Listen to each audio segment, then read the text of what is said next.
If you're looking to take your space and create a full functioning studio, and right now your space looks god ugly, I'm going to show you exactly how I took this space from the way it is now to a full functioning studio and exactly how you can do that. I'm going to give you an entire gear breakdown on how we approach this room to be able to get the results within just 48 hours. And we got a ton of stuff to unpack. So let's do it.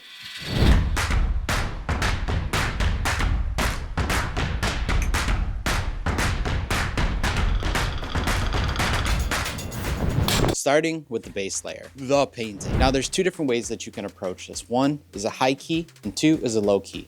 This is going to be a low key design, which ultimately means it's going to be a darker space, right? It's already pretty massive, but one of the reasons why I like low key spaces is because you can do so many different things with colored lighting that sometimes you can't necessarily do on a high key type of set unless your space is perfectly already designed for a high key setup. Some of the things that you want to consider are that low key lighting absorbs color, right? So if you're going with a darker tonality and you're throwing light on it, if you're in a high key setting, the light will be splashed around the entire walls and the space.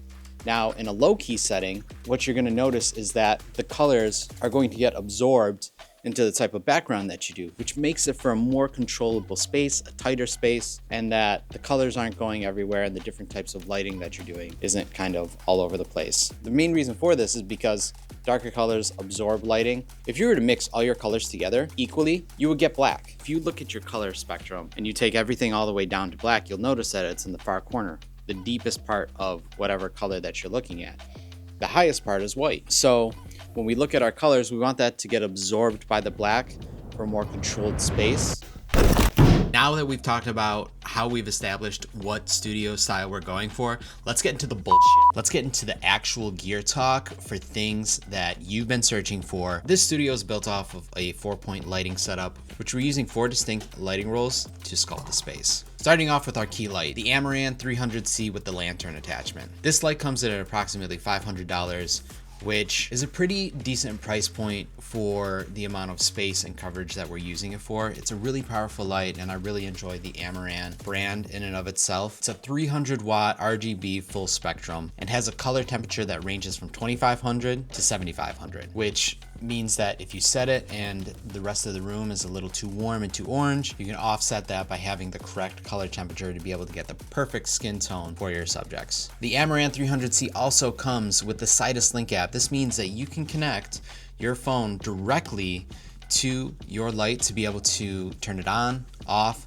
make any color adjustments that you want to between your color temperatures. Not to mention, if you wanted to add a little bit more moody or use it for specifically a splash light, you can have a full RGB spectrum and you can change it and create different scenes and settings from the Sidus Link app, which you can download directly on the Apple Store. You'll just need to make an account, log in, and connect it to your Amaran through the Bluetooth setting by creating another scene. The lantern provides a soft look and spread to the light. As the light hits it, it spreads it out, making a soft skin tone, no harsh colors, similar to what we see here. If you take a look at this, there's a little bit of harsh lighting. You can see the shadows on my face. Whereas the lantern allows for you to have maximum coverage for subjects that are on one side of the room as well as the far side of the room, which you won't necessarily get if you have an umbrella setting with a honeycomb, which is why we went with the lantern, because we want to have a 3-person setup to where the light can cover all 3 people equally. Next, let's get into the rim lights and the splash lights. They come in at a price point at about $250, and that gets you a pair of 2, which is a pretty good steal given RGB lights can kind of be expensive, similar to these NAN lights. These NAN lights are a little bit expensive compared to the GVM lights, so I like them. You're also able to direct the light and where you want it to go. It makes really great accent lighting for your subject, as well as has DMX capabilities that you can control when you plug it in, is lightweight and remote controlled. For this specifically, we're using the GVMs as rim lights as well as splash lights along the back of the wall to add like a nice outline to the subject. So that is what we're using for our colored accents. Next, we have our branded LED sign, which you have to be careful when you're using LEDs within your own video podcast because they operate at a frequency that you need to be able to match with your camera settings. Otherwise, you're going to get flicker.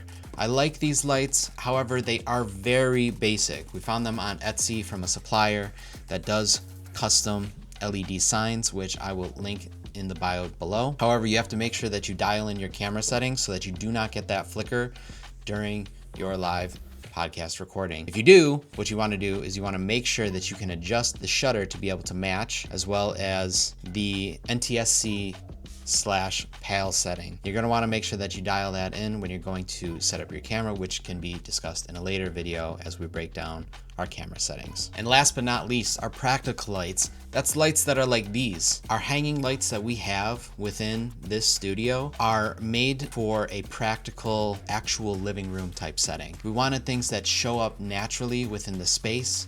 These are Edison light bulbs that add that nice warm tone to the scene to make for that nice late night show type style.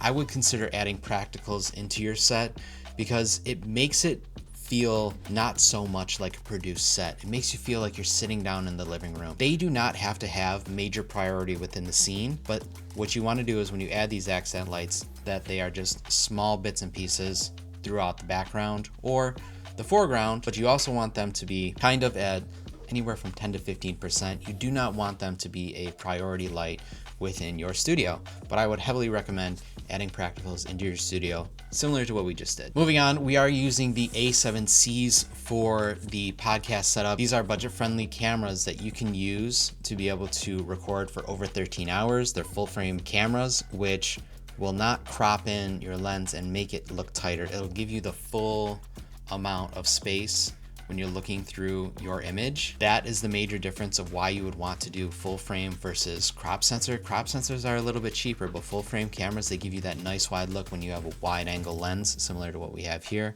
So we like to use the A7Cs. You're gonna make sure that you wanna have dummy batteries plugged into the outlets so you can do continuous shooting, as well as being able to record 4K and 30 frames per second, which is not bad for the price point that they come in at. We like to use these as a budget-friendly camera for our studio builds when we need to be able to make sure that the budget fits within the amount of cameras that we need. So you can look at the A7Cs as an option. Do not forget to use the micro HDMI cables or converters when you're connecting these cameras to your Blackmagic switcher with your HDMI. So that's one thing that I learned kind of the hard way. It really pissed me off for the longest time. But needless to say, the price range is around $1,400 to $1,600, which isn't too bad if you're just looking at the body and not the lens. Next, we have our audio and our mixer setup. For this specifically, we are using the Shure MV7s, which are a nice budget-friendly mic, similar to what I have here. It's a dynamic cardioid mic that is great for background rejection, and if you get them with the USB plug-in, you can plug these directly into your computer, which can make for an easy workflow. But specifically, we're using these with the XLR inputs that go directly into our Rodecaster Pro. These microphones run at roughly around $250 each. Now let's move on to our Rodecaster Pro. The Rodecaster Pro 2 is about $700 and is a great multi-track mixer for your audio. Easy to use touchscreen interface, sound pads for effects and music, XLR, Bluetooth, and USB inputs. We're taking our microphones, we're going straight through from XLR into our 4-channel mixer. With the Rodecaster Pro 2, we are taking our Shure MV7s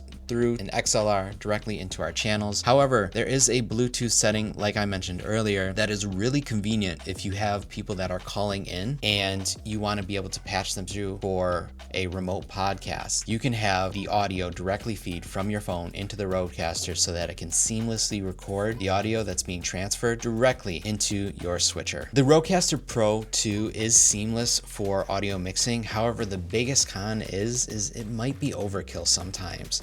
You might not actually need a Rodecaster Pro 2 if you're only doing a 2-person setup. You might want to consider something like the Zoom H6, and in the description that you can check out later that we do a cost-friendly budget breakdown video with. So you can check out the Zoom H6 or the Zoom H4, and I personally like that if I don't want to go too overkill. But the Rodecaster Pro 2 is great for diversity and longevity. If you're looking to add more microphones, you'll be able to do that, but it might be overkill. So that, I would say that's probably the only biggest con. And last but not least is our Blackmagic ATEM switcher. You can get a 4 or an 8-track switcher. We are currently using the 4-track for this, which is a 4 HDMI input, which means that you can take 4 of these cameras and go directly into it through an HDMI, and then you're going to just take that out, and it runs at about $400 for the 4-track. It's a little bit more expensive for the 8-track, which most people generally don't even need the 8-track unless they're doing a really comprehensive live stream setup or an overall larger show. Best thing about the Blackmagic is it does record isolated files. So every camera that's plugged into it, it will record every single individual file, as well as give you one entire program file, which is super convenient when you're trying to speed up your editing and you're trying to make sure that you're not doing the old way of podcasting where everybody used to pull in all the clips and then sync them all.